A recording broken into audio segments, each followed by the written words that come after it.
Let's get John in here as we got some football news to discuss on this Friday edition of the Sports Bash. John, how are you?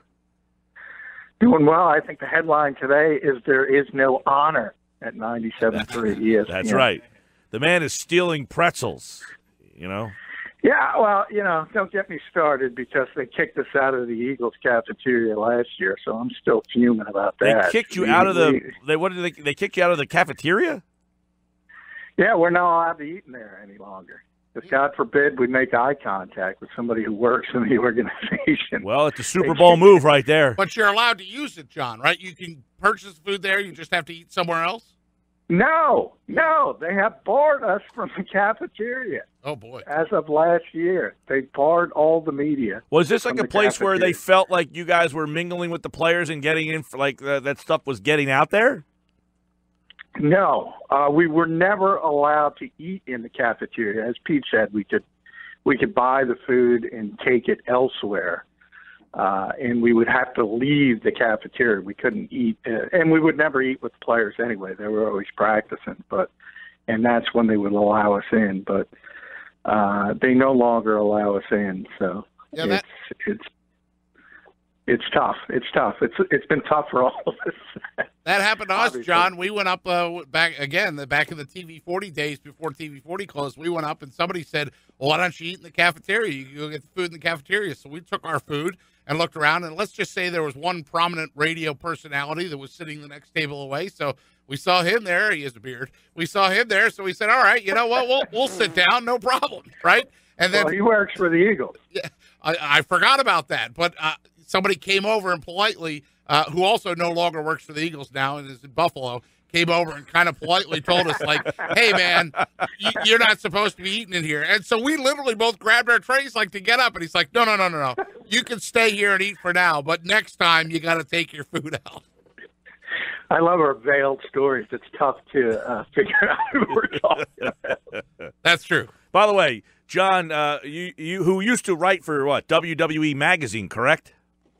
A long time ago when it first started. Yeah, so you will be, Sunday, you will be doing what? Masters, long-form WrestleMania, or just the main card?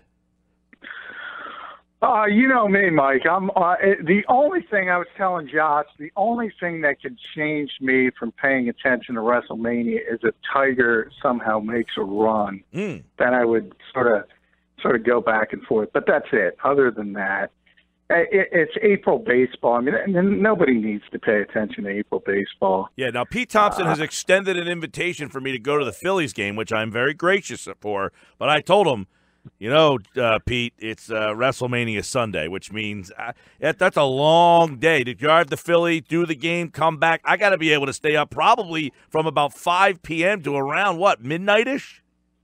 Yeah, you're going to have the 2-hour pregame show, and then you have the card itself, which should go to around midnight. So, yeah, we're talking about 7 hours. That's going to be difficult to get through, but it's once a year. Yeah, and it's now, John. I told Pete Thompson, who is not a wrestling fan, I said if you sat down and watched this event, it might swing him to want to pay attention a little bit more. The pageantry, the entries, the themes. This is the day that they capture new fans. Yeah, I think he would be surprised at just how big it is, and the fact that this year it's in the Superdome in New Orleans, so you'll have about 75,000 people there. A couple of years ago, it was in Dallas. They cracked the 100,000 fan barrier. It's a pretty big deal. So I do think that if you do watch it, the people that don't follow wrestling, I think they'll be surprised at just how big it's become. There you go, Peter. Okay, 100,000 You're welcome. How about you're welcome to come over and watch it at my house. I was going to say that John is my backup. If you don't go, he can go with me to the Phillies game. No, he wants to watch WrestleMania too. Well, then you guys go watch the wrestling together, and I'll tell you what stupid mistake Gabe Kapler makes on Sunday. I guarantee you. I guarantee you. I will say one thing: attendance at WrestleMania will be healthier than attendance at Citizens Bank Park. That is a bet that you can certainly take to the bank. Sports Bash Live, 97.3 ESPN. Mike and Pete talking a little football with John. Real quick, I know you wrote the piece yesterday. We talked about Richard Rodgers a couple of times. You wrote the piece about him needing to block in Philly. And, I had been doing some more research on him, and you talked yesterday about that. The people in Green Bay do not consider him a very good blocker. Is that correct? Yeah, I would say average to below average. That was kind of one of the issues for the Eagles offense this season because Brent Selleck was sort of a descending player who wasn't the same blocker as he had been in his younger years, and that was an issue for this team. Again, I said it yesterday, we're always kind of nitpicking because ultimately they won the Super Bowl, so they were able to overcome all of this, but there's no question they want to improve at that particular position when it comes to a blocking option. And it wasn't going to be Trey Burton even before he left. That's not the strength of his game. They don't really have anybody in-house. Billy Brown, they like as a potential receiving threat, perhaps down the line. And Zach Ertz, of course, is not much of a blocker. So this is a guy who we talked about a little bit yesterday when Pete mentioned it. He's got a big body.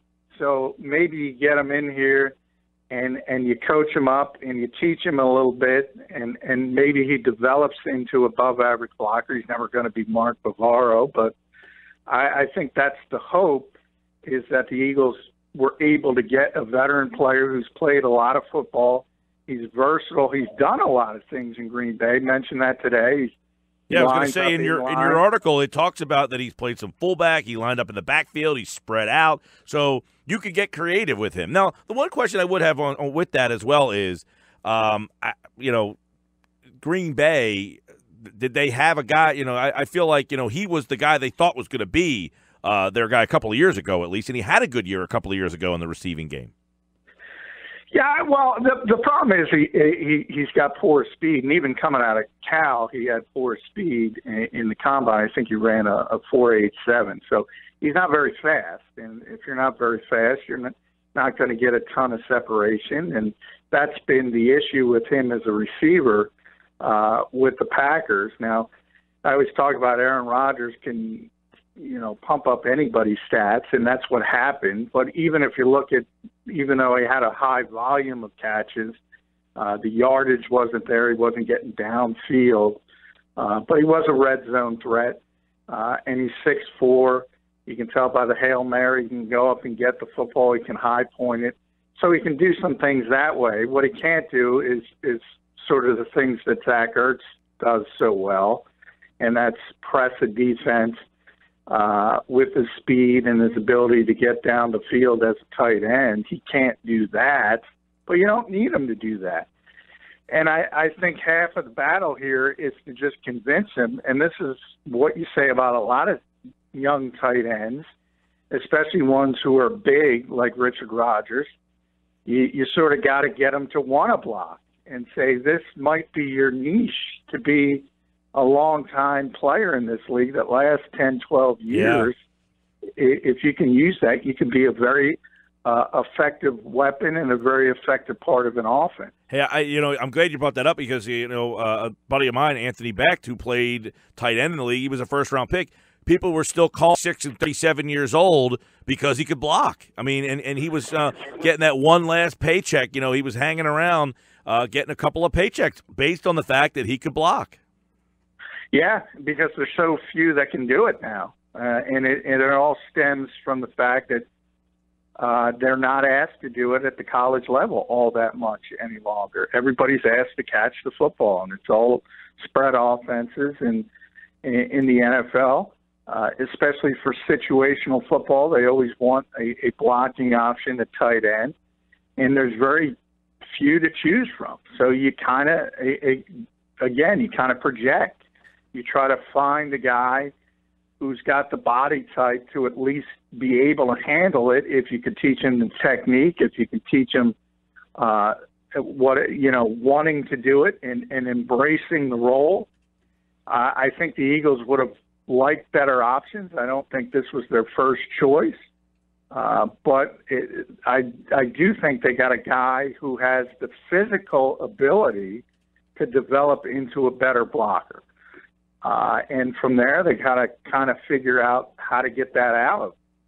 John, you know the saying like I do, you can't teach an old dog new tricks, and so they're going to try to take Rodgers and teach him how to block. Does that fall on Justin Peele to work with him, the Eagles tight end coach? Was he a good blocker when he played? I mean, can a 39-year-old teach a veteran NFL player back to the basics? Yeah, well, I think so. I mean, he's not that old. He's 26, so he's coming off his first contract. It's still not like he is sort of a 30, 31-year-old who's been doing it and been a different tight end. And by the way, he's been asked to block in the past. He came out of Cal as a third-round pick. So I think the hope was, and his thought was, that he was a star at the college level catching the football, that he'd be a star at this level. It doesn't always work out like that, but he's got that mentality, sort of, that he wants to catch the football. And we asked him today, what's his biggest strength as a player? And he said immediately, his hands. And I think they got to get him past that. And while, we're talking about him as, this poor blocker, that's not him either. He was, as I said, average to below average. He did a capable job at times. And this is where I kind of said, and I want to delve into this a little bit deeper, in the fact that he was a better blocker last season than Brett Selleck was.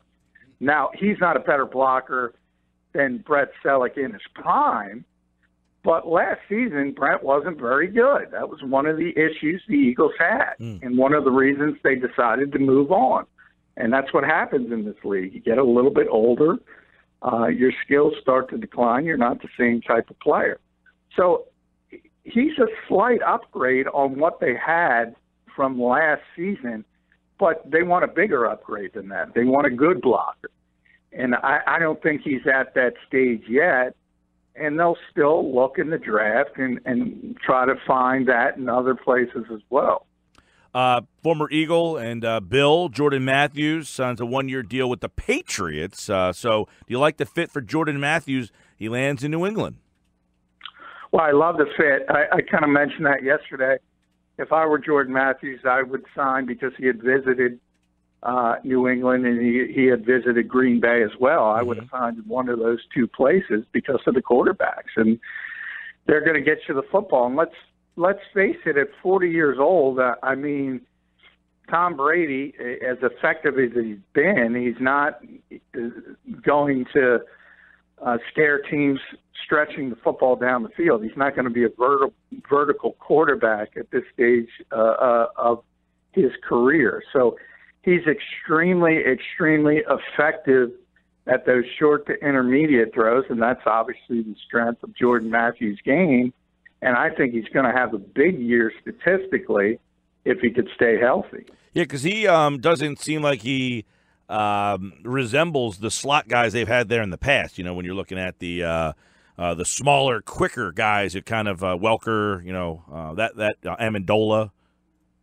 Yeah, Julian Edelman. Yeah, they've been at the forefront of that really quick, short area quickness guy in the slot, as opposed to the big body, which is more of the Jordan Matthews. But the Patriots always sort of take a look at what talent they have on the roster and kind of mold things around. So they'll move him around. Mm-hmm. He'll get to play on the outside, but they'll take advantage of what he does well. And if that's, using that big body for a slant outside the numbers, that's what the Patriots are going to do. And obviously, Tom Brady's still very, very accurate, especially in those short to intermediate ranges. So I think he's going to catch a ton of footballs. All right, John McMullen, he'll be watching WrestleMania Sunday night. And, of course, he appeared via the Boardwalk Honda hotline. John, enjoy the show. Hey, I will enjoy it. And actually, Mike, come on, you got to give some love to the Hall of Fame tonight and NXT tomorrow night. It's a whole weekend, Pete Yes. Thompson. Yeah. A whole weekend, you say? Well, I'll be watching Cleveland and the Sixers tonight. But I'm sure Yes, you I have will a nice time. I'll be missing watching the Hall of Fame tonight as well for the Sixers game, but it is on the WWE Network, which I can watch at any time for just $9.99, Pete. All right, pal. Enjoy. All right. Thanks, guys.